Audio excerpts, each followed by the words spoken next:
On to our second issue for the morning. Shortly after NGOs in Congo-Brazzaville called for a postponement of the country's legislative elections, opposition political parties have threatened to boycott the July 16 polls.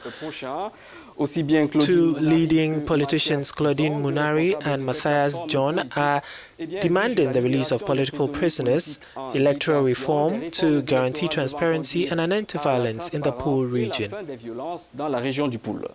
Well, according to the president of the opposition federation, Claudine Munari, the illegal state of emergency in the Pool region aims to hide a humanitarian and health crisis, which has caused thousands of deaths and thousands of displaced people. She also called for political dialogue regarding the issue under international supervision. And in regards to the release of detained opposition leaders, the opposition coalition was referring to opposition leader Pauline Makaya, who was sentenced to 2 years in jail last July on 4 counts, including incitement to disturb public order during a demonstration in October 2015 to protest against a third term for President Denis Sassou Nguesso. Jean-Marie Michel Mokoko is yet another opposition leader who came third in the 2016 election, according to the country's electoral board. He is also on trial for illegal possession of weapons, and opposition parties in the country, together with foreign powers, criticized the March 2016 election, which gave Sassou Nguesso a third term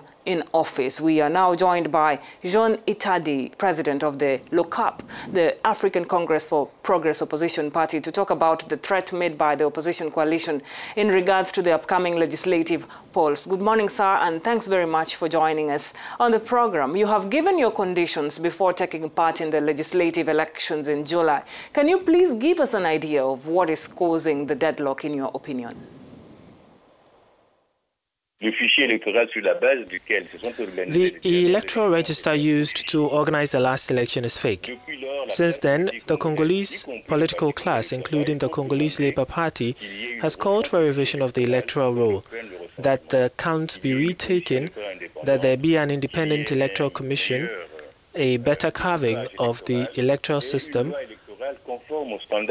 and an electoral law conforming to democratic principles. Nothing of the sort has been done, despite the dialogues held at Ewo, Dolisie, Brazzaville, and even recently Weso. What has been achieved since 2009, for example, is the administrative census that should be imminent in 2009, as well as biometrics that should, the biometrics.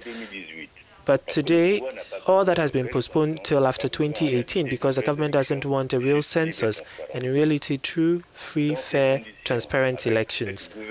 Not in this situation with the mafia electoral governance system we have can we go to the polls. It is accompanied by a system that can only fertilize conflict and violence, because if the devolution of power does not come from the polls, the only solution that remains is the use of violence. We do not want any more. Congo has has lost so many people. You know the figures. We don't want any more deaths. And we also, you know the current situation in the pool. Jean Itadi, this empty chair policy or the boycott you're planning in the legislative polls, don't you think it might prevent you from being heard in parliament or in the local assemblies? Don't you fear missing out places in these platforms? This is a question that has often been asked of us.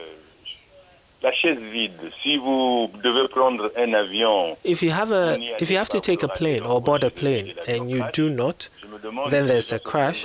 I wonder if people will complain that you did not join the plane. The boycott is a good thing if it helps a lover resolve problems. Or the empty chair, that is.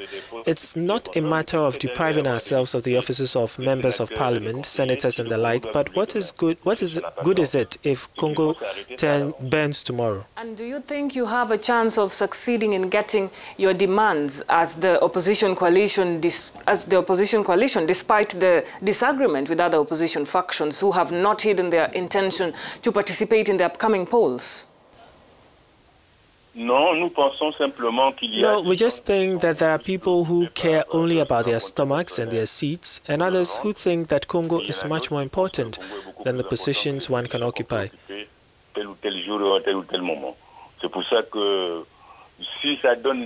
If that gives the impression of a division, but in reality it also makes it possible to discern who wants to accompany the government set up an authoritarian, non-democratic system, then that's a line that will be instituted. Et ceux qui veulent qu'il y ait la démocratie, c'est une ligne de partage qui va s'instaurer.